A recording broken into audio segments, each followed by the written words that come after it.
Hi friends, అమ్మ వంటిల్లు మన ఆరోగ్యం మన చేతుల్లో ఛానల్కి స్వాగతం అండి.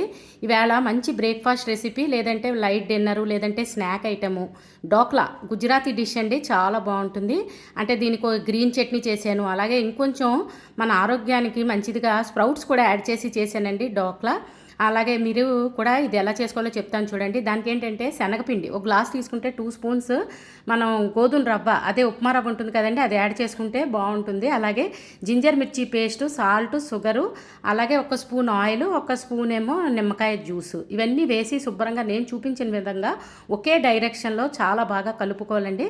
అలాగే కొద్దిగా పసుపు వేసి ఈ బ్యాటర్ అంతా సరిపడా నీళ్లు చూసుకుని, మన అయితే ఇదేంటంటే కొంచెం మనకి చూడండి ఆ కన్సిస్టెన్సీ అలా ఉండాలండి. దానికి ఏంటంటే మనం ఇది ఇలాగా ఒక 20 నిమిషాలు అలా పక్కన పెట్టుకోవాలండి. ఇవన్నీ వేసి కలుపుకున్న తర్వాత పక్కన పెట్టిన తర్వాత మనం అందులోకి కొద్దిగా అయితే ఈనో కానీ, లేదంటే సోడా, మనం తినే సోడా ఉంటుంది కదండి, ఆ పౌడర్ కొద్దిగా ఒక 1 స్పూను సోడా అయితే, ఈనో అయితే అలా ఒక ప్యాకెట్ వేసుకుంటే మనం తీసుకున్న క్వాంటిటీ బట్టి యాడ్ చేసుకుని, అయితే ఈనో వేసిన తర్వాత లేదంటే సోడా వేసిన తర్వాత మరీ స్పీడ్గా తిప్పేయకూడదండి.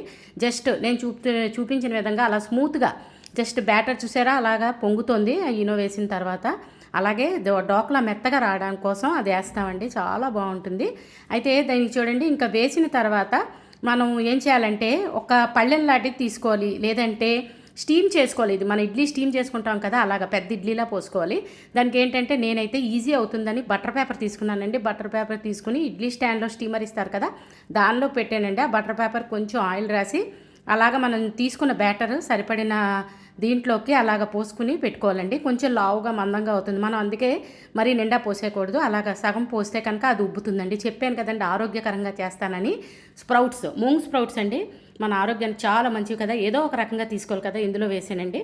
ఆ స్ప్రౌట్స్ కూడా వేసి జస్ట్ మనం ఇడ్లీ ఎలా అయితే ఉడికించుకుంటామో అలా మూత పెట్టి ఇంచుమించు 10 నుంచి పావు గంట సేపు పడుతుందండి. శుభ్రంగా ఉడికించుకోవచ్చు. లేదు కదూ, బాణీలో కూడా ఇలా నీళ్లు పోసుకుని ఆ నీళ్లలో కొంచెం నీళ్లు వేడెక్కిన తర్వాత మనం ఇలా చిన్న చిన్న కప్పుల్లో కూడా పోసుకుని లైక్ ఇడ్లీలా పెట్టుకోవచ్చు, లేదంటే ఇడ్లీ స్టాండ్లో పెట్టేసుకోవచ్చు డైరెక్ట్గా. అలా పెట్టుకుని చూడండి, అలా కూడా ఉడికించుకోవచ్చు అని జస్ట్ చూపిస్తున్నానండి. దీనికైతే స్ప్రౌట్స్ యాడ్ చేయలేదు. అంటే ప్లెయిన్గా తీసుకోవచ్చు, లేదంటే స్ప్రౌట్స్ నచ్చిన వాళ్ళు స్ప్రౌట్స్. యాక్చువల్గా నచ్చడం కాదండి, స్ప్రౌట్స్ మన ఆరోగ్యానికి చాలా మంచివి కదా, ఎన్ని రకాలుగా తీసుకున్న తప్పు లేదు. అందుకని ఇందులో కూడా వేసుకుంటే టేస్ట్ ఏం మారదండి, మన ఆరోగ్యానికి కూడా మంచిది కదా, అందుకని అలా తీసుకుంటే మంచిది.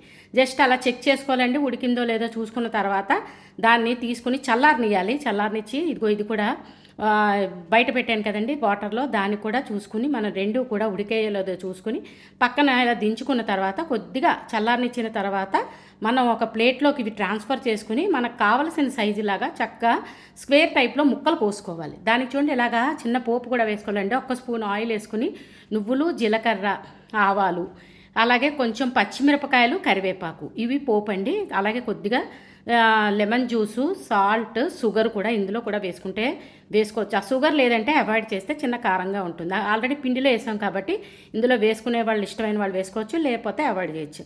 దానికి అలాగా మనం ముక్కలు కోసుకున్న వాటి మీదకి ఈ పోపు ఉంది కదండి, కొద్దిగా వాటర్ వేస్తాం కాబట్టి చక్కగా అదంతా పీల్చుకుని చాలా బాగుంటుంది. దానికి చూడండి చెప్పాను కదండి గ్రీన్ చట్నీ అని, కొత్తిమీర, పచ్చిమిరపకాయ, సాల్ట్, అలాగే నా దగ్గర ఈవేళ ఫ్రెష్ మింట్ లేదండి, మీ దగ్గర కనుక ఉంటే ఖచ్చితంగా యాడ్ చేసుకోండి. పుదీనా, దానికి నేనేమో డ్రై మింట్ వాడాను, అది ఎండిపోయిన పౌడర్ లాంటిది వాడాను. అయినా సరే టేస్ట్ అయితే ఏం మారదండి. మన కస్తూరి మేతి ఎలాగో అలాగే పచ్చి మనకు దొరికినప్పుడు మింట్ తెచ్చుకుని ఎండబెట్టుకుని ఇంట్లో ఉంచుకోవచ్చు, లేదంటే అమ్ముతున్నారు కదా బజార్లో, అలాగా పౌడర్ కొనుక్కొని దాంతో కూడా చట్నీ చేసుకుంటే చాలా బాగుంటుంది. జస్ట్ మిక్సీ చేసుకుంటే అయితే అది కొంచెం జ్యూస్లో ఉంటే బాగుంటుంది, ఇది ముంచుకు తినడానికి బాగుంటుంది. దానికి చూడండి చెప్పాను కదా, అలాగా చల్లారిన తర్వాత సెపరేట్ చేసి కావాల్సిన సైజు అంటే చిన్నగా ముక్కలు స్క్వేర్లా కట్ చేసేసుకుంటే బాగుంటుంది. నేను చూపించిన విధంగా కట్ చేసుకోండి. డోక్లాని చూడండి ఎంత మెత్తగా వచ్చిందో, చాలా బాగుంటుంది. దాని మీదకి మనం చెప్పాను కదా ఇవన్నీ వేసిన పోపు చక్కగా వేసుకుంటే బాగుంటుందండి. నువ్వులు మన ఆరోగ్యానికి మంచిది, ఈ పోపులో వేసాం కదా, చాలా మంచిదండి. అలాగే దీని మీద పచ్చి కొబ్బరి కూడా జల్లుకుంటే సూపర్గా ఉంటుందండి డోక్లా. దీనికి సేమ్ ఇప్పుడు మనం స్ప్రౌట్స్ వేసిందని చూపించాను కదా, ప్లెయిన్ చెప్పాను కదండి, ప్లెయిన్ కూడా సేమ్ ఇలాగే కట్ చేసుకుని జస్ట్ ఆ పోపు వేసి అలా కొబ్బరి వేసి చెప్పాను కదా గ్రీన్ చట్నీలో ముంచు తింటే సూపర్గా ఉంటుంది. మీరు కూడా ఈ డోక్లా ఇలా ట్రై చేసి మీకు ఎలా వచ్చిందో కమెంట్ పెట్టండి. ఛానల్ సబ్స్క్రైబ్ చేసుకోకపోతే సబ్స్క్రైబ్ చేసుకోండి. ఒకవేళ చేసుకున్నట్టయితే కనుక మీ ఫ్రెండ్స్తో రిలేటివ్స్తో తప్పకుండా షేర్ చేయండి. అలాగే ఛానల్ కొత్తగా చూస్తున్న వాళ్ళు అమ్మ వంటిల్లు మన ఆరోగ్యం మన చేతుల్లో తప్పకుండా సబ్స్క్రైబ్ చేసుకోండి ఫ్రెండ్స్. మరిన్ని ఆరోగ్యకరమైన వంటలు నేను చేసిన మీకు చేరాలంటే నా ఛానల్ సబ్స్క్రైబ్ చేసుకోవాలి కదా. Please subscribe to my channel. Thanks for watching. అమ్మ వంటిల్లు మన ఆరోగ్యం మన చేతిలో. చూడండి ఎంత బాగుందో, చూడ్డానికే కాదండి టేస్ట్ కూడా చాలా బాగా కుదిరింది. అందుకే నేను యాక్చువల్గా స్ప్రౌట్స్తో కూడా చేసి చూపించానండి. మెయిన్ ఏంటంటే అందరూ ప్లెయిన్గా చేస్తున్నారు కదా, స్ప్రౌట్స్ కూడా వేసుకుంటే టేస్టు మారుతుంది. ఖచ్చితంగా మన ఆరోగ్యానికి చాలా మంచిది కదా. స్టీమ్ చేసి తీసుకోమంటున్నారు కదండి స్ప్రౌట్స్. ఇలా ట్రై చేయండి, కామెంట్ చేయండి. Thank you.